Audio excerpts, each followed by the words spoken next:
Salut tout le monde. On va en parler sur les trois matchs des huitièmes de finale de l'Euro 2024. Je vais commencer par l'équipe de France.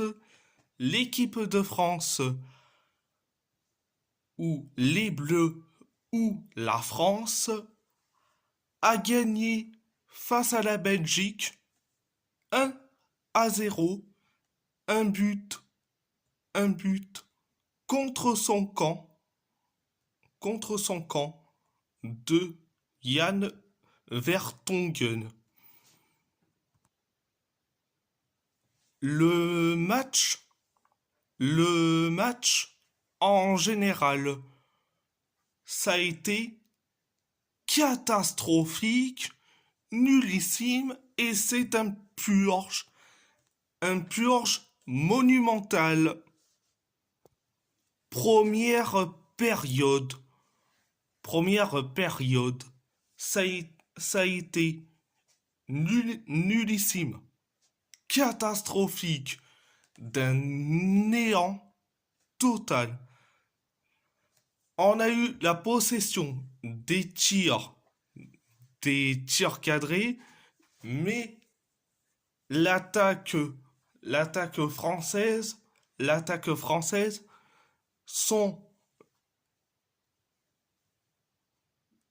sont butés sur une bonne défense belge, une bonne défense des Diables Rouges. Bon, c'était la première période, mais la deuxième période, comme d'habitude, nullissime, catastrophique. On a la possession des tirs cadrés, jusqu'à que Didier Deschamps, alias l'adepte, l'adepte du Cortomuso, a décidé de faire des changements. Bah oui. Il a fait sortir un joueur pour faire rentrer qui? Pour faire rentrer Randall Colomwani. Après les changements de Didier Deschamps, on commence à être du mieux en mieux jusqu'à que Randall Colomwani a tiré et c'est Jan Vertonghen qui a dévié dans son propre but. Donc, résultat 1-0. Merci Vertonghen d'avoir mis un but contre son camp. Merci Vertonghen. Beaucoup disent que c'est Randall qui l'a marqué. Non, c'est Vertonghen qui a inscrit contre son camp. Donc, on est la seule équipe, l'équipe de France. L'équipe de France, c'est la seule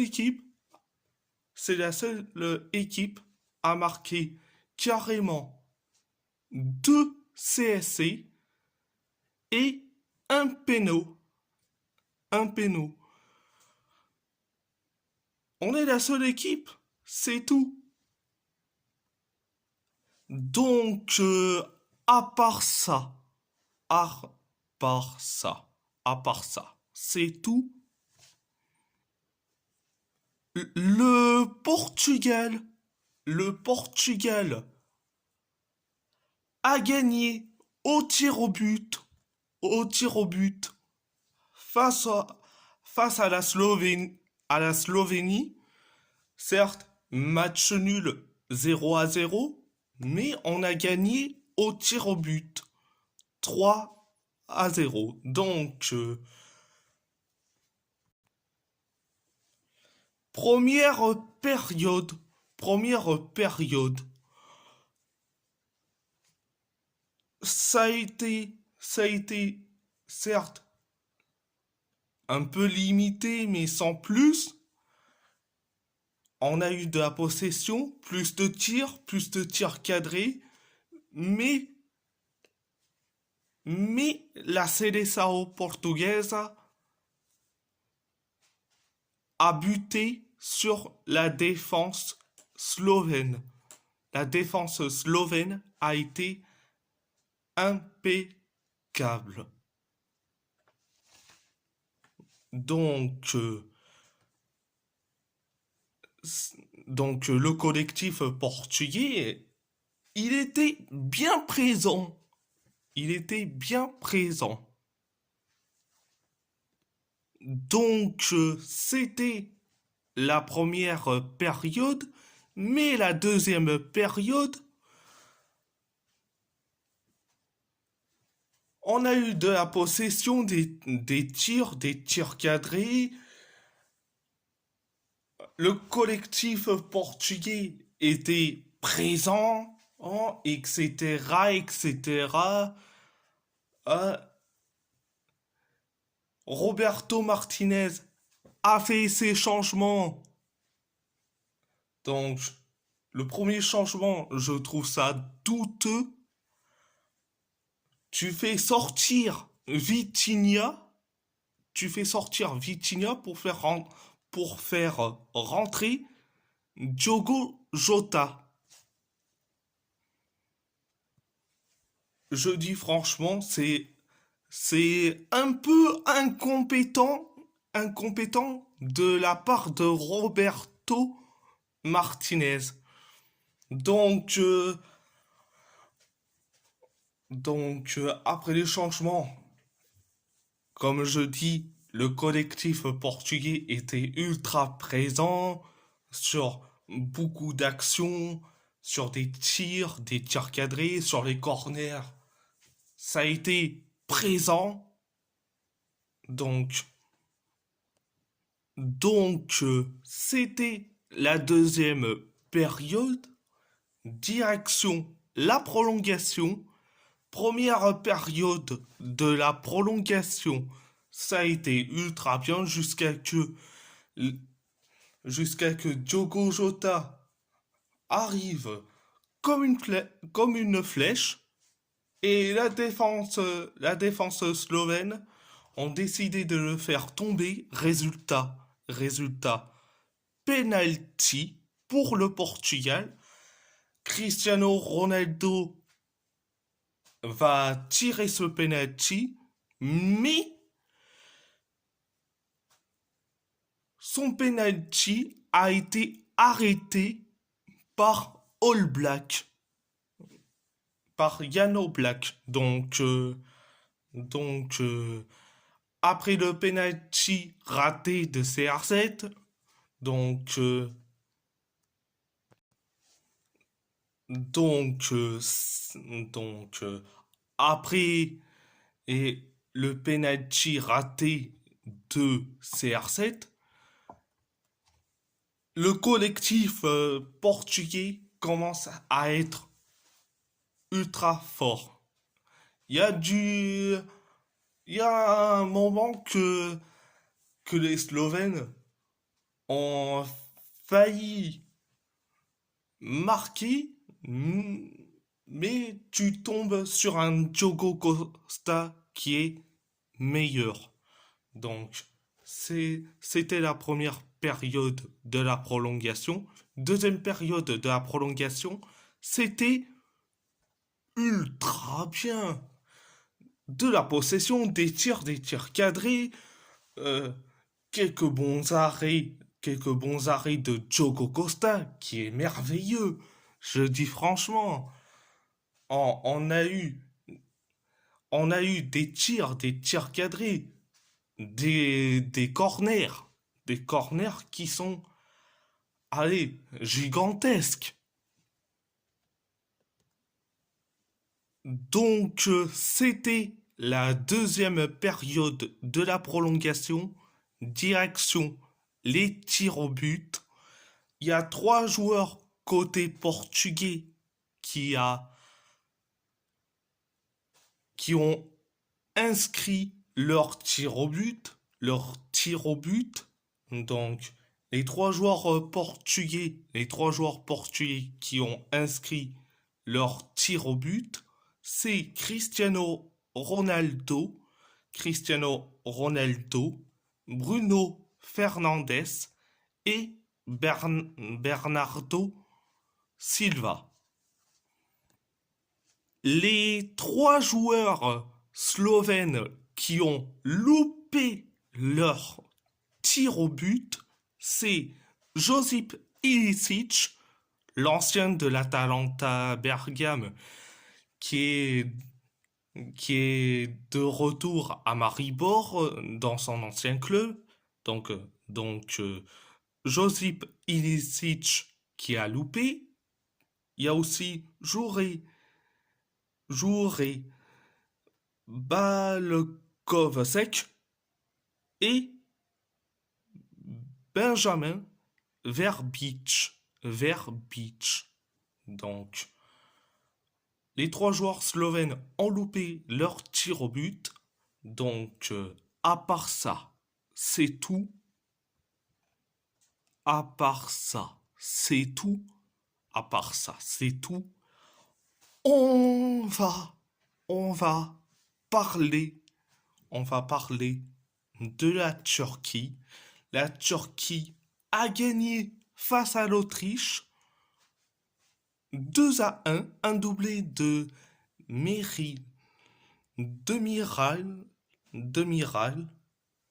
pour la Turquie. Donc un doublé de Demiral pour la Turquie.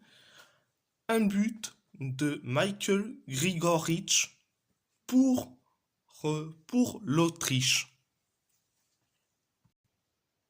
Première période. Ah, ça a été ultra bien. Ça a été ultra bien.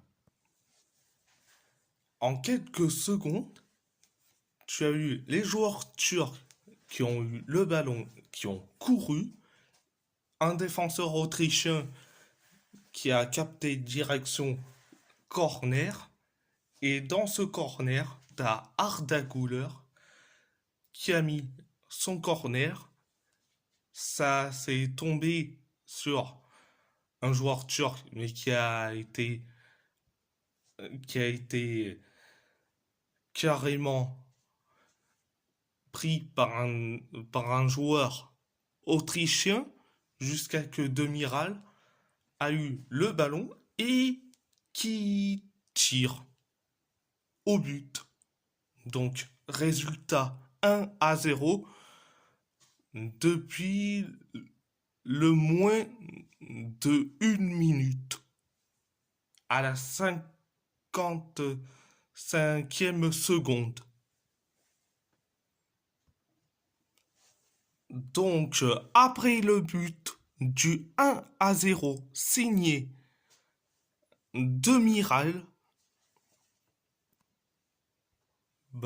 l'Autriche a eu la possession de balle, les tirs, quelques tirs cadrés, mais la défense turque et surtout Mert Günok ont été présents, ultra présents. Donc,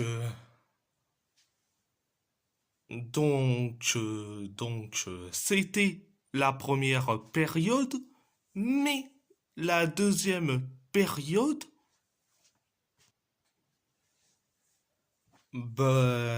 l'Autriche a eu la possession de balle, les tirs, tirs cadrés, mais l'Autriche se montre réaliste. Donc, il y a eu donc un autre corner. Arda Güler a tiré le corner et ça a atterri sur la tête de Meri Demiral qui a inscrit un doublé sur corner. Donc, après le but, après le but du 2-0, pour la Turquie, l'Autriche a décidé carrément de se réveiller. Ils ont eu la possession jusqu'à que Grigoric a mis donc un but, le but du 2-1. Donc, après le but du 2-1 signé Grigoric,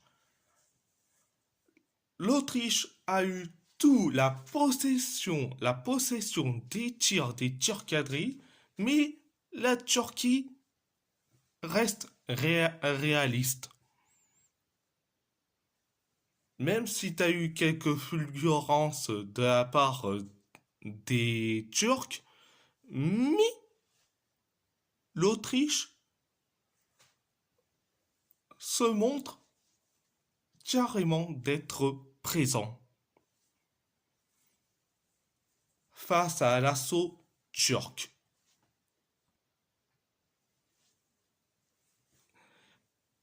Et, et vous avez vu carrément, presque à la dernière minute des arrêts de jeu, tu as Mert Gunok qui nous a fait une Gordon Banks.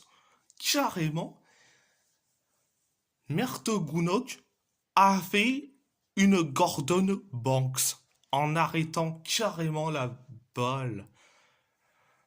Je dis franchement, il était très beau, cet arrêt de Mert Gunok, en mode Gordon Banks. Bon, c'était la deuxième période.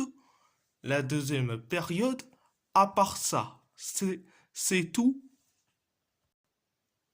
Et si la vidéo vous plaît, abonnez-vous, abonnez-vous à ma chaîne YouTube, à ma chaîne YouTube, likez, commentez si vous avez envie ou pas, c'est votre choix. À part ça, je vous laisse, je vous laisse et merci beaucoup et muito obrigado.